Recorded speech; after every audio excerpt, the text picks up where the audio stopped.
Tem uma situação que eu acho meio desafio, é como a gente vai chamar os meios eletrônicos de massa, rádio, televisão e mídia impressa do século passado. Porque quando a gente vai falar que a gente viveu revoluções, e a gente agora trabalhando dentro da antropologia da sobrevivência, a gente diz o fator detonador, onde eu vou achar a revolução civilizacional, surgimento de uma nova mídia. Mas o século passado foi uma revolução ou foi uma evolução? Né? Como é que foi a coisa? Ela foi o quê? Então, eu acho que é interessante analisar, né, que, do meu ponto de vista, você tem movimentos de centralização e movimentos de descentralização. Né? O que caracteriza um movimento de centralização? É quando você reduz as pessoas que tomam conta dos canais. O que é um movimento de descentralização? É quando você aumenta o número de pessoas que controlam os canais. E aí nós estamos falando especificamente de canais, nós não estamos falando de linguagem. E aí nós estamos falando assim. Então vamos pegar, né?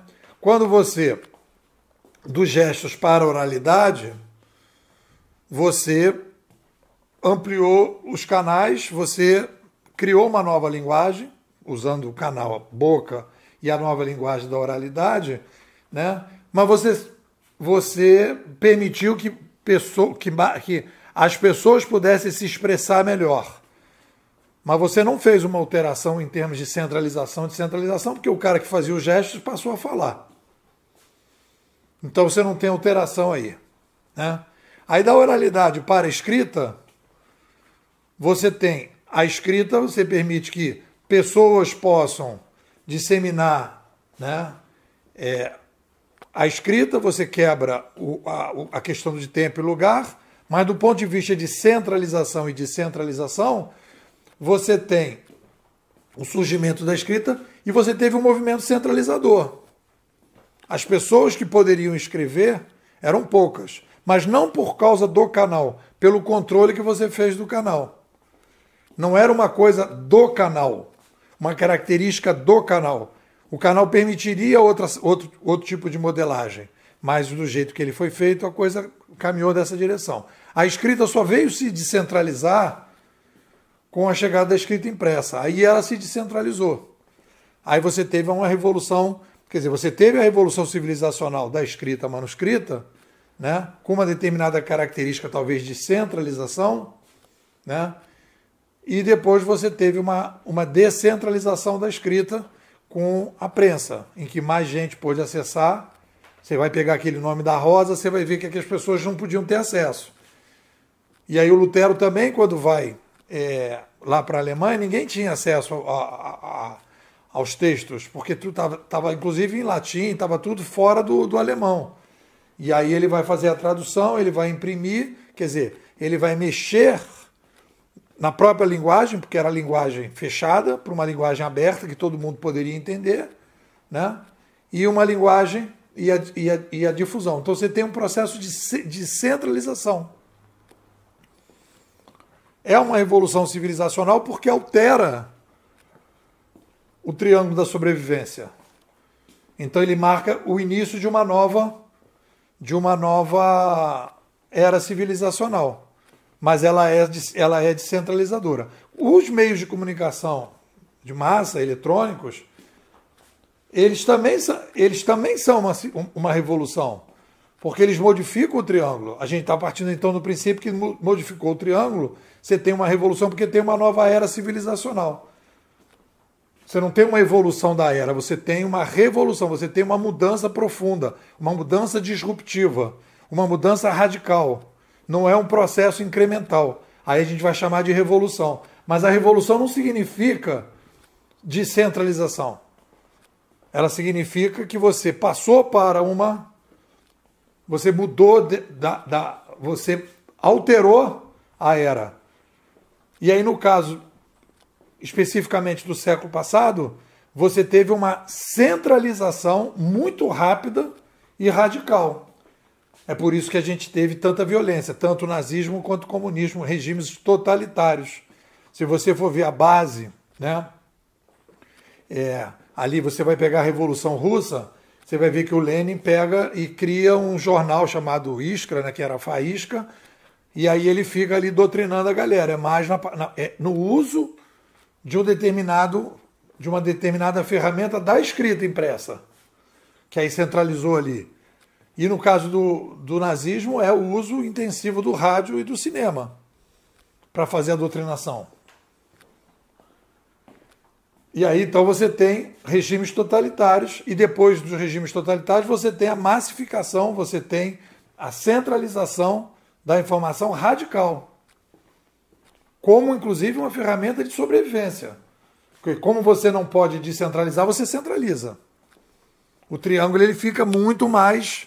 ele tá torto, mas ele precisa lidar com a complexidade demográfica. Então, se eu não posso deixar as pessoas tomarem conta, cada um das suas vidas, porque eu não tenho ferramenta para isso, eu não tenho ferramenta de decisão e nem de interação, o que eu faço?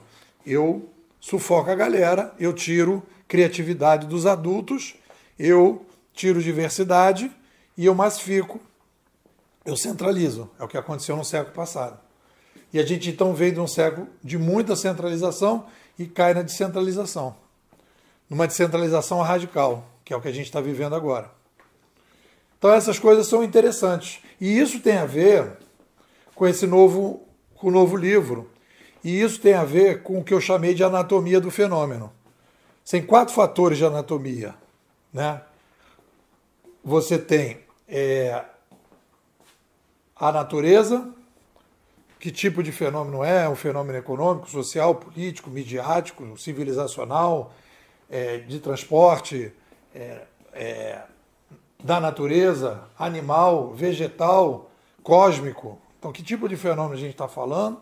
Qual é a essência desse fenômeno? Quais são as características que sempre vão aparecer no fenômeno, que não vão variar? Então, por exemplo, a explosão informacional vai aparecer. Mesmo na mídia concentrada, há uma explosão informacional, que você dissemina a informação. Ela está concentrada, mas ela explode. Então, isso é da essência do fenômeno. Então, não há uma sociedade do conhecimento nem a sociedade da informação, é uma sociedade que está vivendo uma revolução civilizacional que tem sempre essa característica da explosão, a característica de aumento de circulação de informação e comunicação e outras coisas. Surgimento de linguagem, surgimento de canal. Tem canal e tem linguagem. Então você também, isso é da essência. Então não é porque agora tem, não. Sempre teve. Então o que é da essência? Aí tá, beleza. E depois o que é distinto? O que é sempre igual, o que é distinto? Então lá, natureza, essência, igual e distinção. E aí você consegue então ter um fenômeno para poder fazer os 4 fatores. Aí a partir daí você tem estrutura para fazer a anatomia. Fator causante, aí comparou tudo, viu o que é igual, o que não é, arrumou tudo, agora vamos analisar. Essa é a primeira etapa. É como se você colocasse assim numa mesa, são 2 mesas. A primeira mesa é pegar o quebra-cabeça e colocar tudo numa mesa só. Todas as peças na mesa. E depois você vai arrumar as peças. São 2 etapas diferentes. Então a primeira é botar o quebra-cabeça na mesa. E a segunda é vamos arrumar conforme aquela coisa, a partir das comparações que a gente vai fazer. Compara a tampa da caixa com o quebra-cabeça, a tampa da caixa com o quebra-cabeça. Aí você faz os 4 fatores, causante, detonante, consequente e atuante. Pronto, você montou o modelo, anatomia e antropologia. Então a gente vai olhar para o século passado, a gente vai ver que foi um século, foi uma revolução midiática centralizadora, foi uma revolução civilizacional. Olha aí o erro de... Estou vivendo a passagem, né, da antropologia cognitiva para a sobrevivência.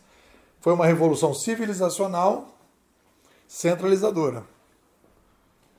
Centralizadora. E nós estamos vivendo agora uma revolução civilizacional descentralizadora. Isso aí são as características.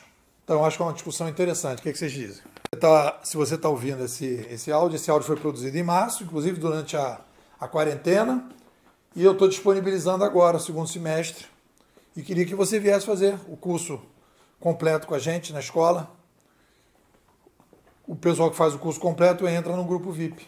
Vou te dar o zap, 21 99608 6422. Vou repetir, 21 99608 6422. Nipô, quero ser bimodal.